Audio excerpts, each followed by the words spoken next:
Praise the lord. మన ప్రభును రక్షకుడైన యేసుక్రీస్తు అతి పరిశుద్ధమైన నామములో ఈ గాడ్ గ్రేస్ అపోస్టలిక్ పరిచర్య నుండి మీ అందరికీ వందనములు. ఈరోజు దేవుని వాగ్దానం రోమీయులు రాసిన పత్రిక 12వ అధ్యాయం 12వ వచనం. నిరీక్షణ గలవారై సంతోషించుచు, శ్రమయందు ఓర్పు గలవారై ప్రార్థనయందు పట్టుదల కలిగి ఉండుడి. ఈరోజు దేవుడు మనతో ఏం మాట్లాడుతున్నాడంటే, మన శ్రమయందు ఓర్చుకొని మన యొక్క ప్రతి పరిస్థితిలో ప్రార్థనను విడవక ఉండమని దేవుడు మనతో మాట్లాడుతున్నాడు.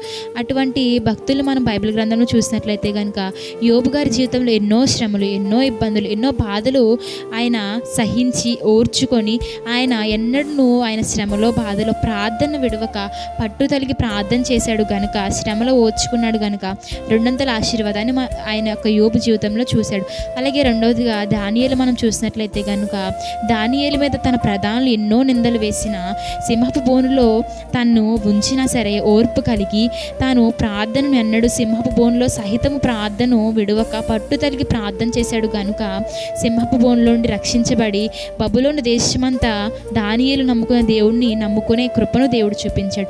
అలాగే మూడవదిగా పౌలు శీలలు వారు సువార్త పరిచర్యలో వారిని కొట్టి లాగివేసి ఊరి చివర పడేశారు. అయినా సరే వారు చెరసాల్లో వేసినా సరే ప్రార్థన విడవక శ్రమయందు వారు పడ్డ కష్టమెందు ఓర్చుకొని ప్రార్థనలో పట్టుదల కలిగి ఉన్నారు కనుక ఆ చెరసాలను రక్షించబడ్డాడు. అలాగే పౌలు శీలలు చేసిన ప్రార్థన నిమిత్తం, ప్రార్థన వలన, నిరీక్షించి ప్రార్థన చేసే వలన చెరసాల యొక్క అధికారి యొక్క కుటుంబం కూడా పౌలు శీలలు చేసే ప్రార్థన వల్ల రక్షించబడింది. అలాగే మనం కూడా మన స్థితిగతుల్లో, మన పరిస్థితుల్లో, మన బాధల్లో, మన ఇబ్బందుల్లో మనము ఓర్చుకొని శ్రమయందు పట్టుదల కలిగి ప్రార్థన చేసి మన ప్రతి పరిస్థితుల్లో ప్రార్థన విడవకుంటే కనుక దేవుడు కూడా మనకు అటువంటి గొప్పగా ఆశ్చర్యకరంగా మనం విడిపించి మనల్ని రక్షించి కృప చూపించి తన యొక్క కృపలో మనల్ని ఇంకా ముందుకు సాగించి నడిపించును గాక. ఆమేన్.